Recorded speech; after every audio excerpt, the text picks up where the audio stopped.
Price Lord. கர்த்தருக்கு ஸ்தோத்திரம். ஆமென். ஹல்லேலூயா, ஹல்லேலூயா. கிறிஸ்தவர்களுடைய வாழ்க்கையில் மாத்திரம் இல்லை, இந்த உலகத்தில் இருக்கிற நிறைய ஜனங்களுக்கு அற்புதம் வேணுமா அப்படின்னு கேட்டால் அதுக்கு மேலே ரொம்ப தாகமாக வாஞ்சியாக இருப்பாங்க. ஹல்லேலூயா. ஆனால் அற்புதர் உங்களுக்கு வேணுமா அப்படின்னு கேட்டால் அவங்களுக்கு அவர் தேவையில்லை. ஹல்லேலூயா. 10 குஷ்டரோகியை சொஸ்தப்படுத்தின தேவன் 9 பேரை காணோம். உன்னோட கூட சொஸ்தமான 9 பேர் இல்லையா அப்படின்னு கேட்கும் பொழுது, நான் ஒருத்தர் தான் வந்திருக்கேன் ஆண்டவரே அப்படின்னு சொல்லும் பொழுது, நான் உங்களை மகிமைப்படுத்துகிறேன்னு சொல்லி அவருடைய பாதத்தில் தன்னை தாழ்த்தினவர்கள் ஒரு சில பேர் மட்டும்தான். ஆமென். ஹல்லேலூயா. இந்த உலகத்தில் ஆண்டவர் எல்லாருக்கும் அற்புதம் செய்கிறாரு. அவர் எல்லாருக்கும் அற்புதம் செய்கிற தேவன். பட்சபாதம் இல்லாமல் அற்புதம் செய்கிறார். ஆமென். ஹல்லேலூயா. பட்சபாதமே இல்லாமல் அற்புதம் செய்கிற தேவன் அவர். ஹல்லேலூயா. நல்லோர் மேலும் தீயோர் மேலும் ஸ்தோத்திரம் மழை வருது, சூரியனை பிரகாசிக்க செய்கிறாரு. நீதி உள்ளவர்கள் மேலும் அநீதி உள்ளவர்கள் மேலும். ஆமென். ஹல்லேலூயா, ஹல்லேலூயா. அற்புதத்தை செய்கிற அற்புதர் அவர். ஸ்தோத்திரம், கர்த்தருக்கு ஸ்தோத்திரம். எகிப்தின் அடிமைதனத்தில் கூக்குரலிட்டு கொண்டிருந்த ஜனங்களுடைய சத்தத்தை தேவன் கேட்டு அந்த கூக்குரல் சத்தம் ஆராதனையின் சத்தமாக மாறணும் அப்படின்னு சொல்லி தேவன் இரக்கம் வைத்தார். ஆமென். ஹல்லேலூயா. அடிமை தனத்தில் இருந்து தேவனை ஆராதிக்காத எத்தனையோ பேர் அந்த ஆண்டவர் அற்புதம் செய்து அவரை ஆராதிக்கும்படியாக நமக்கு ஒரு விடுதலை கொடுத்துருக்கிறார். ஹல்லேலூயா. அப்போது நம்ம தியானித்தோம் அப்படின்னா, அந்த அடிமைதனத்தில் இருக்கும் பொழுது அவங்க கூக்குரல் இடுறாங்க. அவங்களோட சத்தம் எப்படி இருக்குது? கூக்குரலின் சத்தமாக இருக்குது, அது ஆனந்த சத்தமாக இல்லை. ஹல்லேலூயா. அப்போ அந்த கண்ணீர், உன் கண்ணீரை நான் என் துருத்தியில் வச்சுருக்கிறேன்னு ஆண்டவர் சொல்கிறாரு. அப்போ அவங்க அந்த அடிமைதனத்தில் அவங்க கதறின அந்த சத்தம், அவங்க விட்ட அந்த கண்ணீர் எல்லாவற்றையும் தேவன் பார்த்து அந்த துக்கம் சந்தோஷமாக மாறணும்னு தேவன் நினைத்தார். ஆமென். ஆனந்த களிப்பாக மாற வேண்டும் என்று தேவன் நினைத்து அழைத்தும் வந்தார். அவர் வாக்கு மாறாத தேவன், உன்னதத்தின் தேவன், கைவிடாத தேவன். நான் உன்னை விட்டு விலகுவதும் இல்லை, உன்னை கைவிடுவதும் இல்லை என்று வாக்கு கொடுத்தவர் அவர். ஆமென். ஹல்லேலூயா. அந்த ஜனங்க எல்லாரும் தேவனுடைய மகிமையை கண்டவர்கள், அவர் செய்த அற்புதத்தை பார்த்தவர்கள். ஆமென். ஹல்லேலூயா, ஹல்லேலூயா. மோசே செய்த அற்புதங்களை கூட நம்ம வாசிக்கிறோம். வாதைகளை குறித்து நம்ம வாசிக்கும் பொழுது அந்த வாதைகள் எல்லாவற்றையும் அவங்க பார்த்தாங்க. ஆமென். ஹல்லேலூயா. எகிப்தியருக்கு எவ்வளோ வாதை வந்தது, இஸ்ரவேல் ஜனங்களுக்கு எவ்வளோ ஒரு பாதுகாப்பு வந்தது என்று சொல்லி அந்த அற்புதங்கள் எல்லாம் அவர் பார்த்தவர்கள். இஸ்ரவேல் ஜனங்கள் இவர்களுடைய பாதுகாப்பான அற்புதத்தை இவர்கள் பார்த்தவர்கள். செங்கடலை பிளந்து வழிநடத்தின அற்புதத்தை பார்த்தவர்கள். வானத்திலிருந்து மன்னாவை தேவன் தந்த அற்புதத்தை பார்த்தவர்கள். ஆனாலும் ஒரு முறுமுறுப்பு, குறை சொல்கிறது, அவன் நம்பிக்கை, தேவன் மேலே விசுவாசம் இல்லாத ஒரு தன்மை. ஆனால் ஸ்தோத்திரம், ஹல்லேலூயா, அவருடைய நிலைமை வழியிலேயே வனாந்தரத்திலேயே முடிந்தது. ஹல்லேலூயா. தேவனால் தெரிந்து கொள்ளப்பட்டவர்களுக்கு கீழ்ப்படிய வேண்டும் என்கிற அந்த உணர்வு இல்லாமை. ஹல்லேலூயா.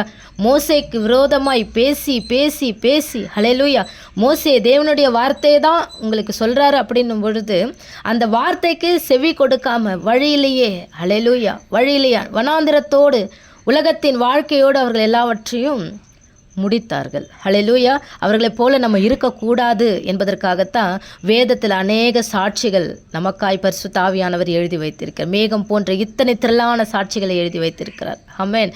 அற்புதத்தை பார்த்து வந்த அதே ஜனங்கள், அநேக ஜனங்கள் முடிந்தது, அவங்களுடைய வாழ்க்கை உலகத்திலேயே முடிஞ்சது. ஆமென். ஹல்லேலூயா. ஆனால் அற்புதரையே சார்ந்து கொண்ட யோசுவா, காலேப் 2 பேர் கானானுக்குள் பிரவேசித்தார்கள் என்று சொல்லி நம்ம வேதத்தில் வாசிக்கிறோம். ஆமென். ஹல்லேலூயா. அற்புதரையே சார்ந்து கொண்டால் மட்டும்தான் நித்திய கானான். ஹல்லேலூயா. என் வாழ்க்கையில் அற்புதம் நடக்கலை, என் வாழ்க்கையில் அற்புதம் நடக்கலைன்னா, வாழ்க்கையில் அற்புதம் நடக்கலைனாலும் பரவாயில்ல, ஆனால் வாழ்க்கையில் அற்புதர் இல்லைன்னா தான் பிரச்சனை. ஆமென். ஹல்லேலூயா. அப்போது அற்புதரையே சார்ந்து கொண்ட யோசுவா, காலேபை பற்றி நம்ம பார்த்தோம் அப்படின்னா, காலேப் முழுமையாக அற்புதரை என்ன பண்ணினார் அப்படின்னா பின்பற்றினார், உத்தமமாய் பின்பற்றினார். யோசுவா மோசேயுடன் கூடவே அவருடைய உடன் கீழ்ப்படிதலோடு உடன் ஊழியக்காரராய் மோசேக்கு முழுக்கம் என்ன பண்ணார் அப்படின்னா கீழ்ப்படிந்தார். ஹல்லேலூயா. அற்புதரின் சத்தத்திற்கு அவர் கீழ்ப்படிந்தவர்.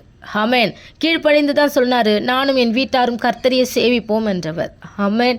அற்புதத்தை பார்த்து வந்தால் அநேகர் என்ன பண்ணுறாங்க அப்படின்னா அற்புதரையே இழந்து போயிடுறாங்க. ஆமென்.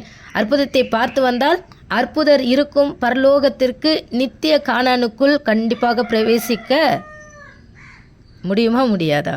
அல்லேலூயா. அற்புதரை பார்க்க வந்தால் கண்டிப்பாக முடியும். ஆமென்.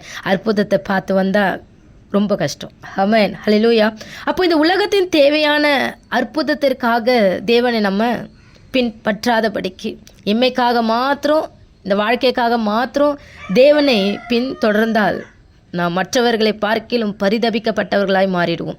சர்வ உலகத்தையும் படைத்த அற்புதர் தான் எனக்கு வேணும். ஆமென். விசுவாசம் என் தேவன் மேலே இருக்கணும்.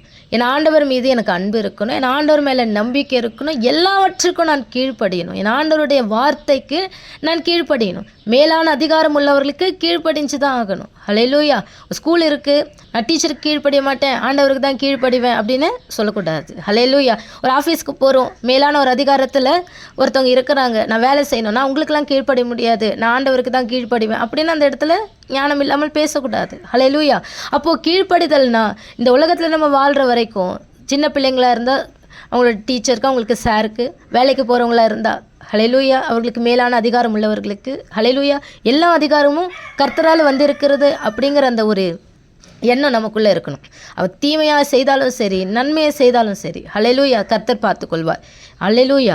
ஆனால் தேவனுக்கு முன்பாக நாம் கீழ்ப்படிக்கும் பொழுது கர்த்தர் நம்மை ஆசீர்வதிக்கிற தேவனாக இருக்கிறார். சபையில் இருக்கிற போதகளுக்கு கீழ்ப்படியணும். ஆமென். ஹல்லேலூயா. சபையில் இருக்கிற மற்ற ஆண்டவருடைய வார்த்தையை சொல்லி ரட்சிப்புக்குள்ளே நடத்த விரும்புகிறவர்களுக்கு ஆண்டவருடைய வார்த்தை சொல்லும் பொழுது அந்த வார்த்தைக்கு கீழ்ப்படிகளாய் இருக்கணும். ஆமென். ஹல்லேலூயா. மோசைக்கு கீழ்ப்படியாமல், ஆண்டவருடைய வார்த்தையை சொன்ன மோசைக்கு கீழ்ப்படியாமல் எத்தனையோ ஜனங்கள் ஹல்லேலூயா உலகத்தில் மாண்டு போனார்கள். ஆமென். ஹல்லேலூயா. அப்போது நமக்கு தேவனுக்கு கீழ்ப்படிதல் இருக்கும் பொழுது இந்த உலக பிரகாரமான பயம் இல்லாதவர்களாக தேவன் மேலே விசுவாசம் உள்ளவர்களாய் நம்ம இருப்போம். ஆமென். ஹல்லேலூயா. அற்புதர் மேல் விசுவாசம் வைக்கணும். ஹல்லேலூயா. அந்த விசுவாசம் அறகுறையாக இருக்கக்கூடாது. முழு விசுவாசம் அற்புதர் மேல் இருக்கணும். இன்று உங்களுக்கு என்ன வேணும் அப்படின்னு கேட்டால், அற்புதம் வேணுமா, அற்புதர் வேணுமா அப்படின்னு கேட்டால், என் வாழ்க்கையில் அற்புதர் வேணும். ஏன்னா என் வாழ்க்கையில் அற்புதர் வந்துட்டார் அப்படின்னா அற்புதம் தானாக நடக்கும். ஆமென். அற்புதரை ஏற்றுக்கொள்வோம். இயேசு கிறிஸ்துவை ஏற்றுக்கொள்வோம். ஆமென். அவரே நமக்கு கிருபையை அருளுகிற தேவன். அவரே அற்புதங்களையும் அடையாளங்களையும் அதிசயத்தையும் செய்கிற தேவன். அவருடைய வார்த்தையை நம்ம ஏற்றுக்கொள்வோம். அவரை நாம் ஏற்றுக்கொள்வோம். கர்த்தர் நம்மை ஆசீர்வதிப்பாராக. ஆமென். கர்த்தருடைய நாமம் மகிமைப்படுவதாக. கர்த்தருக்கு ஸ்தோத்திரம்.